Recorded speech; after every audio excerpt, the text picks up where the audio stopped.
Ben Harpur signs a 2-year extension to remain with the New York Rangers for just north of the league minimum salary. Going to tell you guys in today's episode about why I think this is a really solid move for the New York Rangers. Also, going to do a preview of the Rangers Friday night game against the Vegas Golden Knights. Welcome back, Blue Shirts fans, to episode number 759 of the Locked On New York Rangers podcast. I'm your host, John Chick. Just want to thank you guys, as always, for making Locked On New York Rangers your first listen every day. We are free and available on all platforms, and today's episode of Locked On New York Rangers is brought to you by FanDuel Sportsbook, official sportsbook of Locked On. Make every moment more.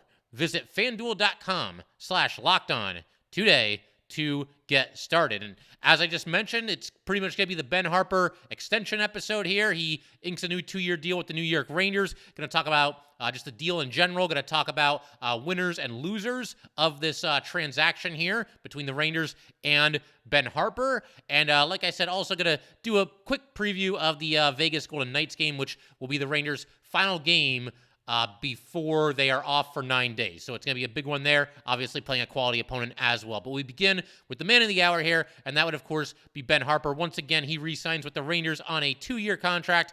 It was first reported at $775,000 per season. It's now being reported just a little bit more than that, 2 years at $787,500 per season. But next year, the league minimum salary will rise from $750K to $775K. So the way things stand, Ben Harpur next year going to be making just $12,500 more than the league minimum. And it's funny because, you know, they announced this contract extension today with Ben Harpur. It was just in our last episode during our game recap from the matchup with the Toronto Maple Leafs. You know, I gave Ben Harpur a little bit of a shout out near the end of the episode. I just feel like he's played really well as a sixth defenseman, has certainly exceeded expectations. And the thing I gave him props for in the most recent episode was just being a good teammate. And, you know, we talked about this, like I said, in the most recent episode, but there was an incident against the Leafs where delayed penalty against the Rangers. Lindgren checks his guy Giordano into the boards. Rangers touch up. A couple of Maple Leafs looked like they kind of wanted to get at Ryan Lindgren. Not that they were out of control and like everybody was trying to attack him, but Ben Harpur, first guy to step in there, kind of get between him, the Maple Leafs players and Ryan Lindgren.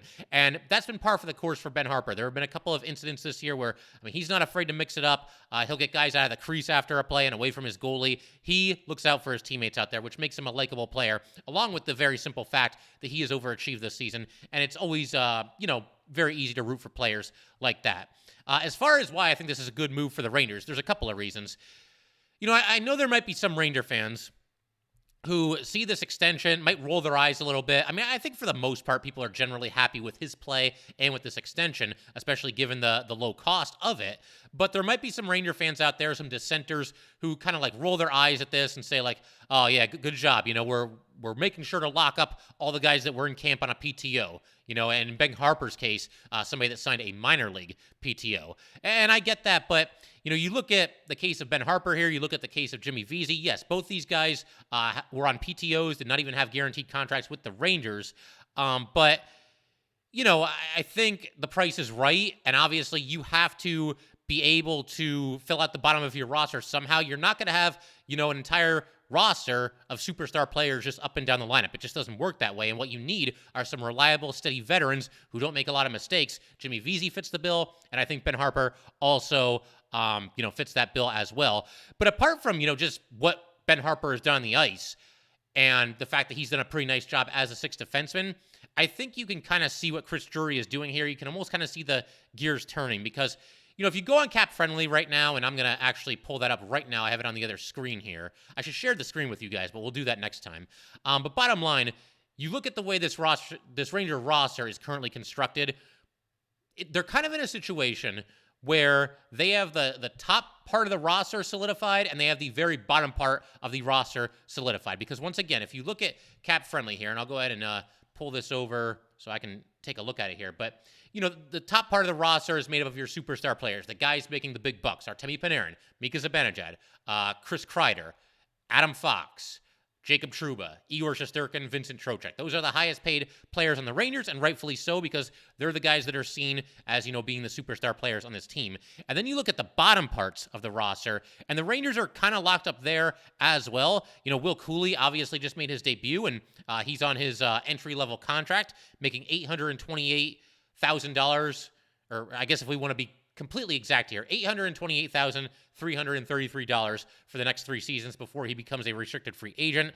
You look at somebody like Jake Leschyshyn, he will be making $766K for the next 3 years until he becomes an RFA. Jimmy Vesey signed that extension. He's going to be making $800K for the next 2 years after this one. You've got now also Ben Harpur making $787,500 per season. So some of those bottom spots on the roster seem to be getting slowly filled out. And that doesn't even account for, other players that might eventually make their debut. Brian Offman certainly comes to mind as somebody that will probably debut next season. So what you've got is the very top of the roster is in place, and the very bottom of the roster would seem to be in place. And I think that's going to work out nicely for the Rangers because they're saving money on some of these inexpensive players, especially Vesey and Harpur, who they just re-signed. And you're allowing yourself to solidify. Those guys are going to be here. They're going to be part of this team. They're not going to count much at all against the cap, limit. And that means that you will be in a better position to kind of know what you're working with and probably be able to re-sign some of your key, RFAs for this upcoming off season here. Namely, Philip Hedl, Alexis Lafreniere, and Keandre Miller. There's others, but those are kind of the big 3 and the ones that really come to mind. And who knows, maybe the Rangers will do something that we're not expecting, be able to bring in some other kind of a free agent. We'll do a deep dive into the salary cap in a future episode, but that's kind of where things stand right now. And I do like this thought process from Drury. Okay, Ben Harpur has overachieved. He'll probably jump at the chance to sign a multi-year contract, so let's get that done. And same thing with Jimmy Vesey, and they've done that with both of them, and they're both in place, for the next 2 years after this one concludes. I also wanted to just kind of talk a little bit about Ben Harpur's career path here, because it really is crazy how, he's gone from basically just a complete and utter afterthought around this league to now being solidified in the New York Rangers starting lineup, or at least it seems that way. He's played the last 18 games in a row. But we'll get to all the details on that and all that good stuff in just a second. First, though, we got to let everybody know that today's episode of Locked On New York Rangers is brought to you by FanDuel. The NFL playoffs are here. We're really excited about our new sports betting partner for Locked On because they're the #1 sportsbook in America, FanDuel. And if you're new to FanDuel, that's even better. They have so many great features that make betting on sports easy and fun. New customers, join today to get started with $150 in free bets guaranteed when you place your first $5 bet. Just sign up at FanDuel.com/lockedon. FanDuel has all your favorite bets from the money line to point spreads to player props. Plus, you can even combine your bets for a chance at a bigger payout with a same game parlay. All on an app that is safe, secure, and super easy to use. So football fans, do not miss out. Place your first $5 bet to get $150 in free bets, win or lose, at FanDuel.com/lockedon. Make every moment more with FanDuel, official sportsbook partner of the NFL.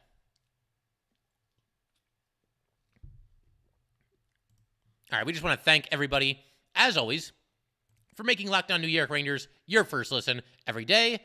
We are free and available on all platforms, including YouTube. So obviously, there's a human side of this as well. Ben Harpur has worked really hard and got an opportunity with the Rangers here, shot his shot and did not miss. And this is somebody that was basically left for dead by the entire NHL coming into this season. I'm going to explain what I mean in just a minute here. But as far as, his career path, now 28 years old, 174 career regular season games with the Senators, Predators, and Rangers. In that time, he only has 2 goals, 16 assists. Obviously more of a, stay-at-home defenseman. He's a -42 in that time, 189 blocked shots, 279 hits. As far as his stats this year with the Rangers, 18 games so far with the Rangers. And he has 1 goal, and he has also picked up 2 assists. He is an even plus-minus. 25 block shots, 25 hits. But, beyond the stat line, just a very steady, consistent defenseman. The thing that I've kind of marveled about him is that he just doesn't make that many mistakes. He doesn't go out there and wow you, dazzle you, play at a superstar level like some of these other Ranger defensemen, but just a very steady pair of hands and somebody that certainly seems like he knows what he's doing. And Gerard Gallant, early in Harper's tenure with the Rangers, was asked about Harper and what he's seeing from him and what he likes about him, because he had been in the lineup for several games in a row at that point. And, he basically said what we've been talking about on here is that you don't really notice him that much because he doesn't make any mistakes. Just very steady, very consistent, not any flash to his game whatsoever, but that's okay. You don't need any flash from your sixth defenseman. You just need what Ben Harpur has essentially given you pretty much ever since he's been penciled in to the Ranger lineup. He's taken the bull by the horns and just run with it. And I know it's easy, once again, to get excited about top prospects, and we want to see the kids and all this stuff, but whether it's Ben Harpur or Jimmy Vesey, stories like this can be fun too. There were next to no expectations for either one of these players, especially Harpur. They have both overperformed. They have both gotten themselves extensions. Vesey had bounced all over the league, had to keep signing PTOs. He gets the extension. Harpur, over the last 3 seasons before this one, had appeared in a total of just 53 NHL regular season games, kind of bouncing back and forth between the NHL and the AHL, as so many players do.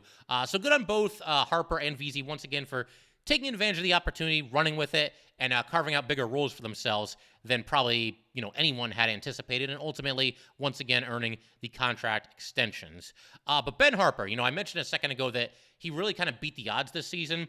So this is crazy, and I was aware of this at the time, but Ben Harpur signed a PTO not with the Rangers, but with the Hartford Wolfpack on October 13th. And I saw that they had picked up this, seemingly journeyman, run-of-the-mill defenseman, just probably going to be organizational depth.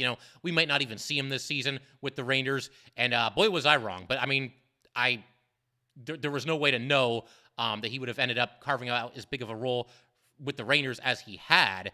But the craziest part about this, to me, is I just mentioned once again that he signed a PTO not with the Rangers once again, but with the Hartford Wolfpack on October 13th. On October 13th, the Rangers were playing in their second game of the regular season and winning that game. The NHL season had started. Ben Harpur did not have a contract. He had no offers, or seemingly didn't have any offers, or at least none to his liking. And here he is now, just a couple of months later, just 18 games into his Ranger career, signing a 2-year extension, and seemingly becoming firmly entrenched in the lineup. Not too shabby for somebody who, once again, had basically been left for dead by the NHL this offseason. Once again, maybe there was a situation where he was holding out for a better offer or a guaranteed contract for an NHL team or a PTO with an NHL team. Maybe somebody gets hurt and then somebody signs him to replace that player, whatever it might be. But obviously that never came to fruition. And whatever happened, whatever Harper's thought process was there, facts are facts. This man did not have a contract when the NHL season was already underway, not even with the minors, an AHL contract or anything like that. So once again, somebody that is certainly beating the odds here. There was no guarantee that he was ever going to play another NHL game. think about it. If you're unsigned for that long, not even part of a minor league team, very impressive to see what Ben Harpur has accomplished in just a short amount of time here, kind of boosting his stock and working his way back into an NHL lineup. It's very impressive and one of those cool, inspiring stories that pops up every now and then in sports. As far as what you're getting with Ben Harpur, we've kind of covered the basics here. Not a ton of offense to his game, not going to wow you, but just a reliable, steady veteran, looks out for his teammates, has some physicality to his game. And as far as six defensemen go, I'll certainly take what the Rangers are getting from Ben Harpur on a pretty much night in and night out, very consistent basis. But we're going to keep everything rolling in just a second. I want to discuss some of the winners and losers, or at least who I believe will be the winners and losers of this deal signed by Ben Harpur here. Also going to talk a little bit about the game against the Vegas Golden Knights, and we're going to do all that good stuff in just a second.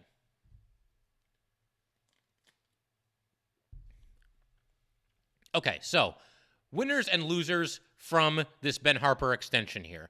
We'll start with the losers. We'll work our way to the winners. The first name that popped into my head as far as somebody that kind of, loses from this deal, this extension signed by Ben Harpur here, was Zac Jones. Coming into this season, Zac Jones and Libor Hajek were penciled in to compete for the sixth and final defenseman job. The top 5 spots were all very clearly spoken for. And that was pretty much it, at least as far as the blue line is concerned, as far as, position battles coming in to training camp. Zac Jones, former third-round pick. Obviously, Libor Hajek came to the Rangers in that ill-fated trade with Tampa. Former second-round pick. I believe Hajek was second round. Would have to double-check that, but I'm pretty sure on that one. But it was going to be those two, duking it out. I think most of us Ranger fans were probably anticipating and hoping that Zac Jones would win that battle because, Libor Hajek had played a lot of games with the Rangers, and at times he does okay, but nothing special to his game. No reason to think that he was ever going to be, a big-time defenseman in this league. But obviously with Zac Jones, he only played in a handful of games the last couple seasons with the Rangers. There's still hope there.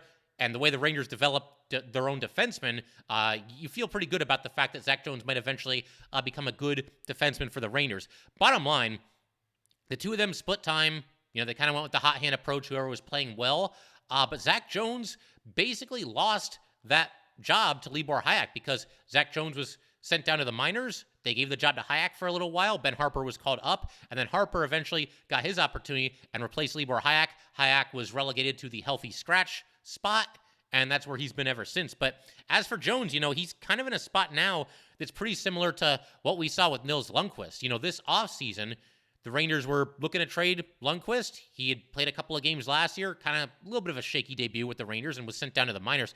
But when you look at Nils Lundkvist, the mountain was just too high to climb because he plays right defense, and the right side of the Ranger defense consists of Adam Fox, Jacob Trouba, and Braden Schneider, and there just didn't seem to be any discernible path to playing time when it came to Nils Lundkvist. So they struck a trade with the Dallas Stars. I think it was a win-win deal for both sides, but that's kind of the situation Nils Lundkvist was in. And now, Zac Jones, now that there's 3 left defensemen in front of him, he's kind of in a similar situation because he's got Lindgren and Miller. He's not going to jump either one of those two. The one thing that does make this a little bit different, though, and the reason why I don't think all hope is lost for Zac Jones in the way that it pretty much was for Nils Lundkvist, is because Ben Harpur, yes, he has played well this season. He's not at the level of an Adam Fox or a Jacob Trouba or a Braden Schneider. So Nils Lundkvist basically had no chance to jump any of the right defensemen. I think Zac Jones, if he plays well in the minors, if he comes to training camp and has a good training camp, has a good preseason with the Rangers next season, he might still be in a situation where he can leapfrog Ben Harpur. Look, there's a reason why Ben Harpur was not given a contract by any team in the NHL until after the regular season started this year. Obviously, he had not shown that well for himself in recent seasons, has played a lot better this season. But to think that, Zac Jones, somebody that the Rangers drafted pretty high, could not possibly leapfrog Ben Harpur in the pecking order, I don't think that's correct. I think Jones will at least have a chance. He will certainly have to earn it, especially when you consider the fact that this coaching staff definitely seems to favor veterans over the young players at certain times.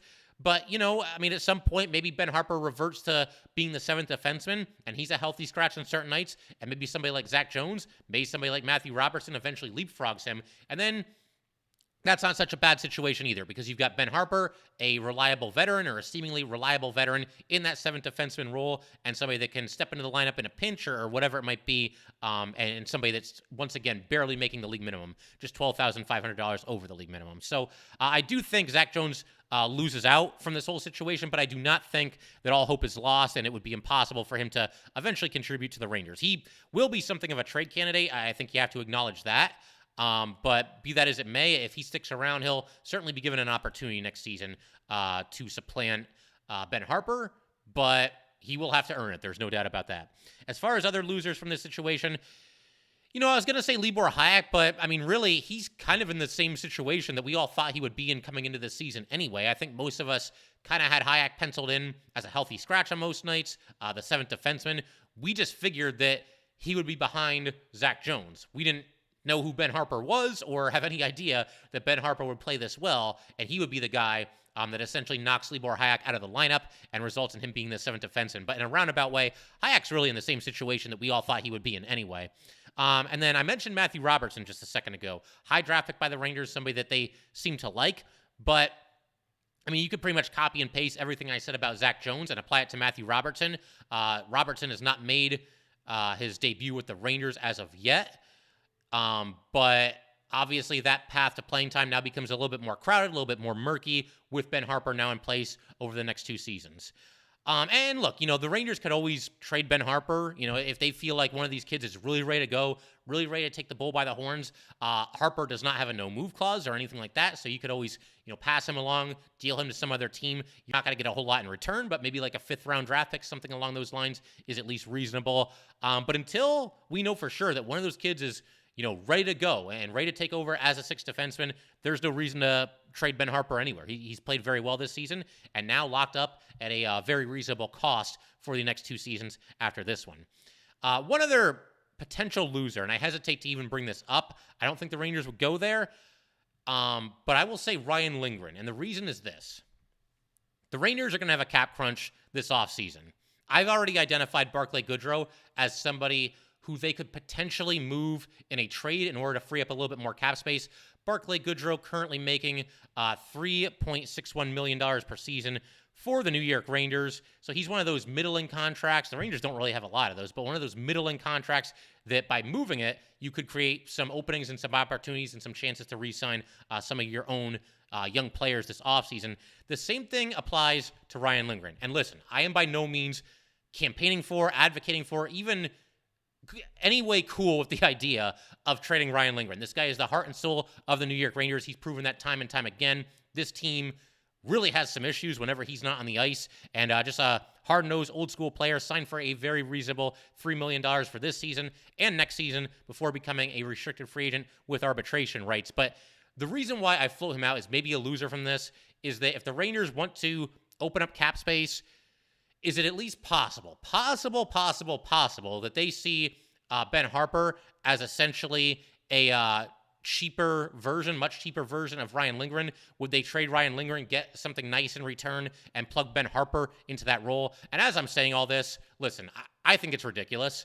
I just wouldn't completely 100% rule out the idea that could be something of a contingency plan for the New York Rangers. If they feel like they need to clear out some cap space, then maybe they feel like Ben Harpur, obviously not as good of a player as Ryan Lindgren, but somebody who can kind of step in there and fill his shoes. I would, once again, not in any way, shape, or form advocate for this, be okay with it, none of that. But I just want to at least float that out there, as something of a remote possibility. I don't think that's what the Rangers are thinking. And knowing Chris Drury, like we know him, and the kind of player that he likes, I mean, Ryan Lindgren is a Chris Drury kind of player, so I can't picture him possibly being traded. But I did have that idea pop into my head and just wanted to kind of explain it to you guys for a couple minutes here. As far as the winners from this trade, first name that popped into my head here, Braden Schneider. Schneider, since coming into this league, has obviously shown very well for himself, still very young. Believe he's still 21 years old. Was called up midway through last season, pretty much hit the ground running, showed pretty well for himself down the stretch, did well in the playoffs as well. Braden Schneider, though, since getting called up, has played with a lot of different defense partners on the third pairing. And I know for, a couple of games this year, they moved Schneider up to the second pairing, dropped Trouba down to the third pairing when Trouba was struggling. And so Schneider got a little bit of run with K'Andre Miller, but that was always, seemingly a temporary fix. Didn't seem like that was going to stick. So I'm not really going to include K'Andre Miller as one of Schneider's many defense partners since he's come into the league. But other guys he's played with include Patrick Nemeth, Justin Braun, Libor Hajek, and Zac Jones, and now Ben Harpur. And I think, out of everybody I just mentioned, Ben Harpur has outplayed all of them. He 100% has outplayed Nemeth, Hajek, and Jones, and I would say he's probably outplayed Justin Braun as well. Braun's one of those guys, came over as a rental, and I didn't really get it at the time, but I think Braun, for myself and a lot of Ranger fans, he'll always hold a special place in our hearts because he allowed the Rangers to make Patrick Nemeth a healthy scratch in the playoffs that year, or at least for most of the playoffs. So Braun did a nice job, but I think Ben Harpur, like I said, has done better than any of them. And Braden Schneider, young defenseman, now he gets to play with somebody who, is seemingly a very steady, very sure-handed veteran. That's a good thing for Braden Schneider, and I think the two of them clicked very well together. They had a stat when Harpur first debuted. I mean, and granted, they don't get as much time on the ice as some of the other defensemen, but, I mean, they went a long time without being on the ice for a goal against. So the two of them have clicked together. They seem to have good chemistry. And like I said, Braden Schneider, I would say probably the biggest winner from this deal, other than Harpur himself, of course. Other winners from this Ben Harpur deal, I would say some of the smaller players on the New York Rangers. Look, Ben Harpur is not Ryan Reeves, but as I've mentioned in yesterday's episode, talked about it briefly in today's episode, Ben Harpur's a big guy. He's willing to go out there, stick his nose into some trouble. You know, if somebody's being picked on, he has shown on multiple occasions this year he is ready, willing, and able to step in there and do what he needs to do and handle it. And certainly somebody who would be willing to fight if the opportunity presented itself as well, and if he felt like there was no other choice. I think certainly he would answer the bell there. I think also another big winner from this is Chris Drury. You know, again, we talked about him a little bit earlier in today's episode. I think you got to give him a couple of points for this deal. It's an extremely efficient, minimal risk. I wouldn't really say high reward, because I think what we're seeing from Ben Harpur right now is probably about all we're going to get. I don't think he's going to like unlock some magical power and become, you know, an elite all-star caliber defenseman in this league, but very steady defenseman. And Chris Drury, recognizing what's happening, kind of getting ahead of the 8-ball a little bit, and once again solidifying the bottom parts of his roster. He's done that with guys like Leschyshyn, he's done that with guys like Jimmy Vesey, and now with Ben Harpur as well. And he's got him for the league minimum next season and the season after that. So good stuff for Chris Drury as well. One of the winners of this trade here. He's had some hits and some misses. I firmly believe Chris Drury has had, I would say, significantly more hits than misses. And I apologize to all the Pavel Buchnevich fans, but I think Chris Drury has done a nice job as the Ranger GM overall, and this is just the latest example of that. The conclusion here, you know, once again, the big theme with Ben Harpur is that this is somebody who was, pretty much cast away, didn't have a team to play for when the season started here, took advantage of an opportunity, exceeded expectations, and is now getting rewarded for it. He was getting rewarded for it on the ice with playing in 18 consecutive games, and now getting rewarded away from the ice with this 2-year extension with the New York Rangers. He also, he played in 17 games with the Wolfpack this season, but again, there was no guarantee that we were going to see Ben Harpur with the Rangers this season. You had Jones and Hayek both getting looks before Harpur got a look with the Rangers. Harpur made his debut with the Rangers on December 15th, and since then, he has started 18 consecutive games with the New York Rangers. Hayek has remained a healthy scratch, and Jones is back with the Hartford Wolfpack. So a big congratulations to Ben Harpur, and I think this is a really solid move for all parties. Harpur has to be thrilled, again, not getting an offer of any kind in this offseason to now having a home with the New York Rangers for the rest of this season and the next 2 seasons to come as well. Just good stuff all around. Very, very happy for Ben Harpur, who's done a nice job for this team. I figure we can turn our attention a little bit to the Vegas Golden Knights. Rangers going to be playing the Knights on Friday. Knights will be on the first game of a back-to-back. They are at the Islanders on Saturday. That's the day after they play the Rangers.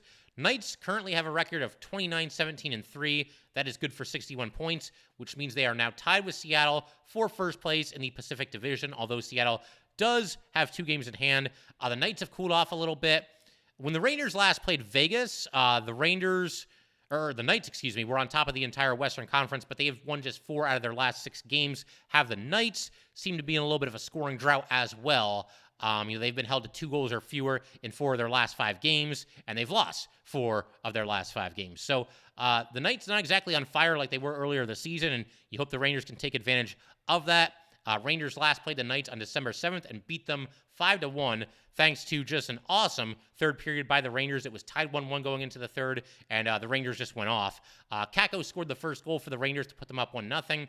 Vegas tied it in the second period, and then the Rangers in the third period, 4 goals in the span of about 5.5 minutes. Power play goal from Mika, goal from Hito, goal from Lafreniere, and another power play goal from Mika Zibanejad. Mika with 2 goals and an assist. Panarin with 3 assists, Adam Fox with 2 assists, and Igor Shesterkin with a strong night, stopping 25 of 26 shots. So the stars were out for the Rangers, and we can only hope for more of the same on Friday night when the Rangers this time play host to the Vegas Golden Knights. But that will pretty much do it for today, guys. One more thing I want to mention. So Sammy Blais, sent down to the Wolfpack, scored his first goal as a member of the Ranger organization. So a big congratulations to Sammy Blais, and we'll see how everything shakes out between Blais and the Rangers going forward. But that will do it for today. Once again, if you'd like to get in touch with this podcast, please send an email to lockedonnyrangers@gmail.com. Once again, that is lockedonnyrangers@gmail.com. And definitely give us a follow on Twitter as well, at @LO_NY_Rangers. Once again, that is at @LO_NY_Rangers. And definitely subscribe to the Locked On New York Rangers YouTube channel. Thanks again, guys. I'll see you next time.